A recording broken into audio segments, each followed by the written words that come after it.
रमो अरिहन्ताणं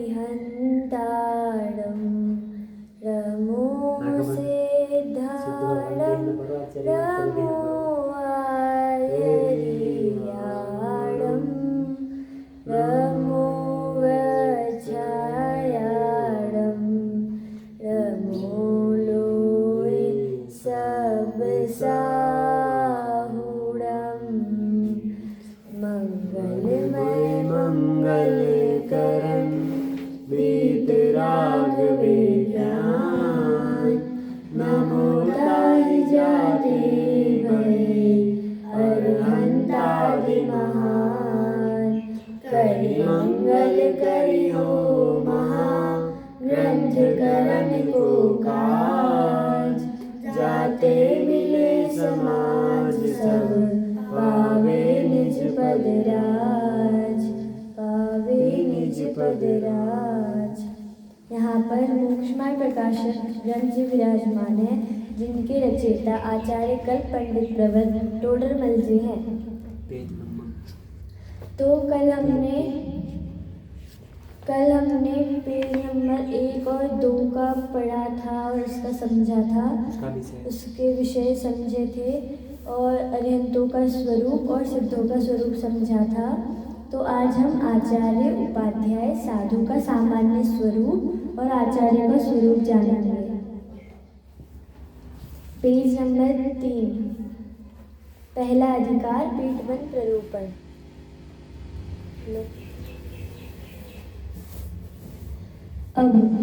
अब आचार्य उपाध्याय साधु के स्वरूप का अवलोकन करते हैं। पहले अरिहंतों के स्वरूप में बोला था कि अरिहंतों के स्वरूप का विचार करते हैं, और सिद्धत्व स्वरूप में बोला था अब सिद्धों के स्वरूप का ध्याते हैं। और अब यहाँ पे आचार्य उपाध्याय और साधु के सामान्य स्वरूप में कह रहे हैं अवलोकन करते हैं। जो विरागी होकर, मतलब कि राग रहित होकर, जो राग रहित होकर यानी विरागी होकर समस्त परिग्रह का त्याग कर, 24 परिग्रह होते हैं, वो समस्त परिग्रह का त्याग करके शुद्धोपयोग रूप मुनि धर्म अंगीकार करके अंतरंग में तो उस शुद्धोपयोग द्वारा अपने को आपरूप अनुभव करते हैं। अंतरंग में मतलब भीतर में तो वो शुद्धोपयोग द्वारा अपने आप को मतलब अपने आत्मा का अनुभव करते हैं। पर द्रव्य में अहम बुद्धि धारण नहीं करते, मतलब कि पर द्रव्य में अहम बुद्धि धारण नहीं करते कि ये भी मेरा है, वो भी मेरा है, ये सब मेरा है, ऐसा। तथा अपने ज्ञानादि स्वभाव ही को अपना मानते हैं। अपने जो ज्ञान आदि स्वभाव है उसको ही अपना मानते हैं। जो पर द्रव्य है उनमें अपना भाव नहीं रखते। पर भावों में ममत्व नहीं करते, वो पर भावों में ममत्व यानी राग नहीं करते। तथा जो पर द्रव्य व उनके स्वभाव ज्ञान में प्रतिभाषित होते हैं, जो पर द्रव्य होते हैं और उनके जो स्वभाव होते हैं, उनके जो ज्ञान में प्रतिभाषित होते हैं, मतलब ज्ञान में दिखता है उन्हें जानते तो हैं, उनको जानते हैं। जो परद्रव्य है, परद्रव्य और उसका स्वभाव, उसको तो जानते हैं क्योंकि उनके ज्ञान में प्रतिभाषित होता है, तो उसको जानते हैं, पर उसको इष्ट निष्ठ मानकर उनमें राग द्वेष नहीं करते, उसको अपना मान के ऐसे प्रेम नहीं करते और उनको अपना नहीं मान के उसमें द्वेष नहीं करते, उसको गुस्सा नहीं करते। शरीर की अनेक अवस्थाएं होती है, बाह्य नाना निमित्त बनते हैं, परंतु वहाँ कुछ भी सुख दुख नहीं मानते। बाह्य नाना प्रकार के निमित्त, कैसा भी निमित्त बने, पर जैसे अगर बाहर वहाँ पे वो ध्यान कर रहे हैं और बाहर जंगल में आग लग गई, तो ऐसा बोला गया है बाह्य नाना निमित्त बनते हैं, परंतु वहाँ कुछ भी सुख दुख नहीं मानते। वहाँ पे वो सुख भी नहीं मानते, दुख भी नहीं मानते कि वाह आग जल रहा है, अब मेरा क्या होगा, ये नहीं मानते वो। तथा अपने योग्य बाह्य क्रिया जैसे बनती है वैसे बनती है, खींचकर उनको नहीं करते तथा अपने उपयोग को बहुत नहीं भ्रमाते। वो अपने उपयोग को इतना नहीं भ्रमाते। वो उदासीन होकर निश्चल वृत्ति को धारण करते हैं। उदासीन होते हैं और वो निश्चल वृत्ति को धारण करते हैं तथा कदाचित मंद राग के उदय से शुभोपयोग भी होता है। उससे जो शुद्धोपयोग के बाह्य साधन हैं उनमें अनुराग करते हैं, परंतु उस राग भाव को हे जानकर, हे मतलब कि छोड़ने योग्य, उस जो राग भाव है उसको छोड़ने योग्य मानकर जानकर दूर करना चाहते हैं तथा तीव्र कषाय के उदय का अभाव होने से, जो तीव्र कषाय का उदय होता है उसके अभाव होने से हिंसा आदि रूप शुभोपयोग परिणति का तो अस्तित्व ही नहीं रहा है। ऐसी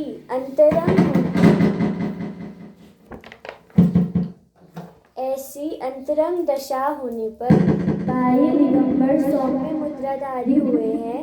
शरीर का संवारना मतलब शरीर को संवारना, ऐसे संवारना आदि विक्रियाओं से रहित हुए हैं। वन खंड आदि में वास करते हैं। वन आदि में वास करते हैं वो कौन? आचार्य, उपाध्याय और साधु। 28 मूल गुणों का अखंडित पालन करते हैं। मतलब कि 28 मूल गुण होते हैं मुनिराजों के, उसको अखंडित पालन करते हैं, मतलब बिना खंड किए पालन करते हैं। 22 परीक्षाओं का सहन करते हैं। 12 प्रकार के तपों को आदरते हैं। कदाचित ध्यान मुद्रा धारण करते हैं। वो ध्यान मुद्रा धारण करते हैं। प्रतिमावत निश्चल रहते हैं, अचल रहते हैं। कदाचित अध्ययनादि बाह्य धर्म क्रियाओं में प्रवर्तते हैं। कदाचित मुनि धर्म के सहकारी, शरीर की स्थिति के हेतु योग्य आहार विहार आदि क्रियाओं में सावधान होते हैं। शरीर की स्थिति के लिए वो आहार विहार आदि क्रियाओं में सावधान होते हैं। ऐसे जैनी मुनि हैं, उन सभी ऐसी ही अवस्था होती है। अब हम ये तो हुआ आचार्य, उपाध्याय, साधु का सामान्य स्वरूप। अब हम आचार्य का स्वरूप देखते हैं। उनमें जो सम्यक दर्शन, सम्यक ज्ञान, सम्यक चारित्र की अधिकता से प्रधान पद प्राप्त करके संघ में नायक हुए हैं, जो मुख्य रूप से तो निर्विकल्प स्वरूपाचरण में ही मग्न है। यहाँ बोला गया है जो सम्यक दर्शन, सम्यक ज्ञान, सम्यक चारित्र की अधिकता से, ये तीनों की अधिकता से जो प्रधान पद मतलब ऊंचा पद, जैसे स्कूल में प्रिंसिपल होते हैं वैसे ही जैन धर्म में आचार्य होते हैं, तो उनको प्रधान पद प्राप्त करके वो संघ में नायक होते हैं। वो पूरे संघ में नायक होते हैं। जैसे कि हमारे स्कूल में प्रिंसिपल है, वो पूरे स्टूडेंट्स टीचर्स के नायक हुए, वैसे ही आचार्य क्या है? पूरे संघ के नायक हुए, जो मुख्य रूप से तो निर्विकल्प स्वरूपाचरण में ही मग्न है। जो मुख्य रूप से तो खुद के स्वरूपाचरण में ही मग्न है, पर जो कदाचित धर्म के लोभी, मतलब कि जो धर्म के लोभी अन्य जीव याचक, मतलब कि जो जिनको धर्म की इच्छा है पर उनको धर्म में पढ़ाने वाला कोई है ही नहीं, तो जो धर्म के लोभी जीव है उनको देखकर राग अंश के उदय से करुणा बुद्धि हो तो उनको धर्मोपदेश देते हैं। उनको देखकर राग अंश, थोड़ा सा राग अंश के उदय से करुणा बुद्धि मतलब करुणा दया बुद्धि आती है, तो वो उनको धर्मोपदेश देते हैं। तो पहला यहाँ पे आचार्य के 3 काम बताए गए हैं यहाँ पे। तो पहला काम क्या बताया है? पहला काम ये बताया गया है कि जो धर्म के लोभी जीव होते हैं उनको धर्मोपदेश देते हैं। पहला क्या हुआ आचार्य का? जो धर्म के लोभी होते हैं उनको धर्मोपदेश देते हैं। और दूसरा क्या बोला है यहाँ पे, जो दीक्षा ग्राहक है उनको दीक्षा देते हैं, मतलब जो दीक्षा लेना चाहते हैं, मुनि धर्म अंगीकार करना चाहते हैं, उनको दीक्षा देते हैं। तो मुनिराज के आचार्य के दो काम हुए, धर्म के लोभी जीव को उनको धर्मोपदेश देते हैं, और जो दीक्षा ग्राहक है उनको दीक्षा देते हैं, जो दीक्षा ग्रहण करना चाहते हैं उनको दीक्षा देते हैं। और जो अपने दोषों को प्रकट करते हैं उनको प्रायश्चित विधि से शुद्ध करते हैं। जैसे जब मैं हॉस्टल में थी, अगर मेरे से कोई गलती हो जाती थी या मेरे से कोई नियम टूट जाता था तो मैं बड़ी देर से प्रायश्चित लेने जाती थी। वैसे ही अगर कोई किसी की गलती हो गई तो वो प्रायश्चित विधि से उनको शुद्ध करते हैं, प्रायश्चित देते हैं। तो आचार्य के 3 काम हुए, कौन कौन से? धर्म के लोभी जीव को धर्मोपदेश देते हैं, बोलो।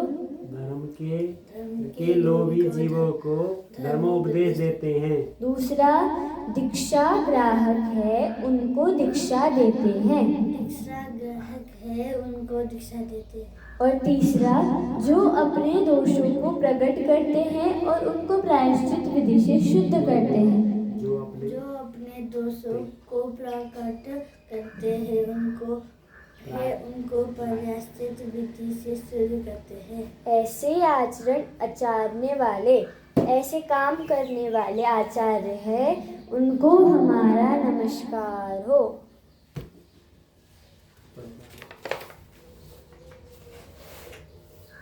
पेज नंबर 4,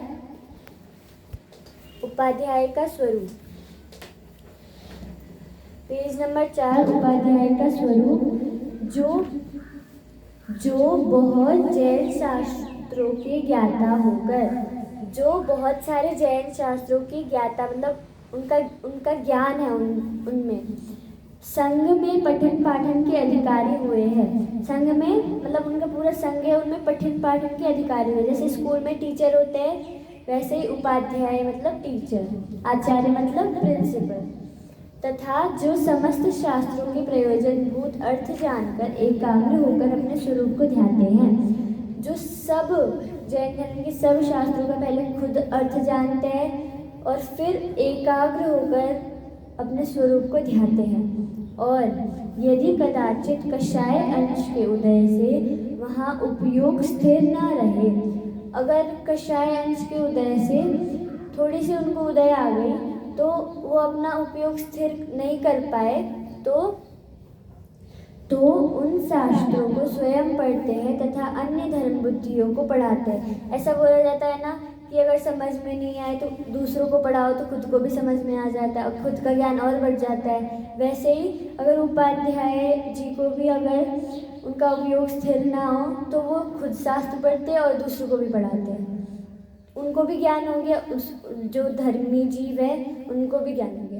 ऐसे समीपवर्ती भव्यों को अध्ययन कराने वाले, मतलब जो भव्यों को अध्ययन, मतलब बहुत सारे लोगों को अध्ययन कराने वाले उपाध्याय है, उनको हमारा नमस्कार हो। साधु का स्वरूप। पुनश्च इन 2 पदवी धारकों के बिना अन्य समस्त जो मुनि पद के धारण है तथा इन 2 पदवी मतलब आचार्य और उपाध्याय पदवी धारकों, आचार्य और उपाध्याय पदवी वो धारकों के बिना जो अन्य मुनि हैं वो सब साधु कहलाते हैं। तथा जो आत्म स्वभाव को साधते हैं वो अपने आत्म स्वभाव को ध्याते हैं, साधते, विचार करते, अनुभव करते हैं। जैसे अपना उपयोग पर द्रव्य में इष्ट अनिष्ट बना मानकर फंसे नहीं व भागे नहीं। जैसे कि अपना उपयोग पर द्रव्यों में इष्ट अनिष्ट राग द्वेष बना मानकर उसमें फंसे नहीं या भागे नहीं, वैसे उपयोग को वो साधते हैं और बाह्य में उनके साधनभूत तपश्चरण आदि मतलब तपस्या आदि क्रियाओं में प्रवर्तिते हैं तथा कदाचित भक्ति वंदनादि कार्यों में प्रवर्तिते हैं। वो भक्ति आदि वंदना आदि में भी प्रवर्तिते हैं और क्रियाओं जैसे साधनभूत तपस्या आदि में प्रवर्तिते हैं। ऐसे आत्म स्वभाव के साधक मतलब कि ऐसे आत्म स्वभाव खुद के स्वभाव के साधक साधु हैं, उनको हमारा नमस्कार हो। पूज्यत्व का कारण। इस प्रकार इन अरिहंतादि का स्वरूप है वह वीतराग विज्ञानमय है। ये जो अरिहंतादि अरिहंत सिद्ध आचार्य उपाध्याय साधु है, इनका जो स्वरूप है ये वीतराग विज्ञानमय है। उस ही के द्वारा अरिहंतादि स्तुति योग्य महान हुए हैं। जो इनका स्वरूप बताया है ना, इन्हीं के द्वारा ये स्तुति योग्य है, ये पूजने योग्य है। ये स्तुति योग्य महान हुए हैं क्योंकि जीव तत्व की अपेक्षा तो सर्व ही जीव समान है। परंतु जीव तत्व की अपेक्षा, अगर जीव तत्व की अपेक्षा से देखें तो सर्व जीव समान है। महावीर भगवान का उपदेश है ना, सभी आत्माएं बराबर है, कोई छोटा बड़ा नहीं है। परंतु रागादि विकारों से व ज्ञान की हीनता से तो जीव निंदा योग्य होते हैं। परंतु राग आदि विकार, राग द्वेष आदि विकारी भावों से तो, ज्ञान की हीनता से तो जीव निंदा योग्य होता है, और राग आदि की हीनता से वह ज्ञान की विशेषता से स्तुति योग्य होता है। तो राग आदि, राग द्वेष आदि की हीनता से वह ज्ञान की विशेषता से स्तुति योग्य होते हैं आचार्य अरिहंत सिद्ध आचार्य उपाध्याय साधु। वहाँ अरिहंत सिद्धों के तो संपूर्ण रागादि की हीनता और ज्ञान की विशेषता होने से संपूर्ण वीतराग विज्ञान भाव संभव होता है, और आचार्य उपाध्याय तथा साधु को एक देश रागादि की हीनता और ज्ञान की विशेषता होने से एक देश वीतराग विज्ञान संभव होता है। इसीलिए उन अरिहंतादि को स्तुति योग्य महान जानना।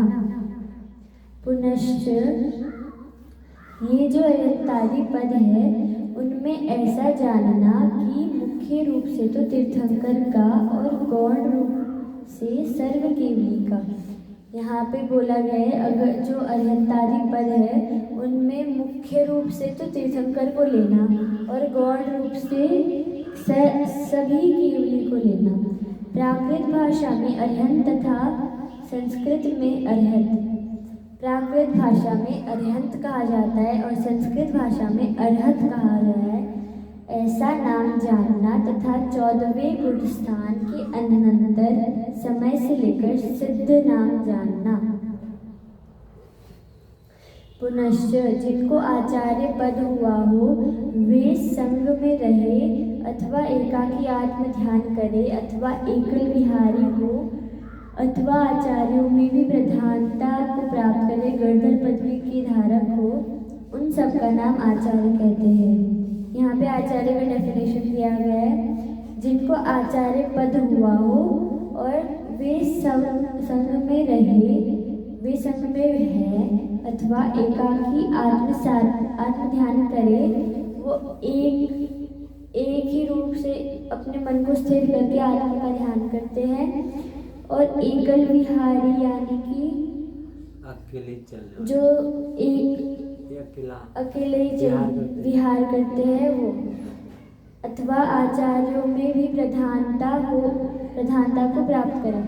जो आचार्यों में भी प्रधानता को प्राप्त करे, गर्धर पदवी के धारक हो, जो गर्धर पदवी के धारक है उन सब का नाम आचार्य कहते हैं। आज के लिए इतना ही, शेष चर्चा कल करेंगे। जिनवाणी स्तुति। निज निधि निज में बताई, यह अनंत उपकार है उसके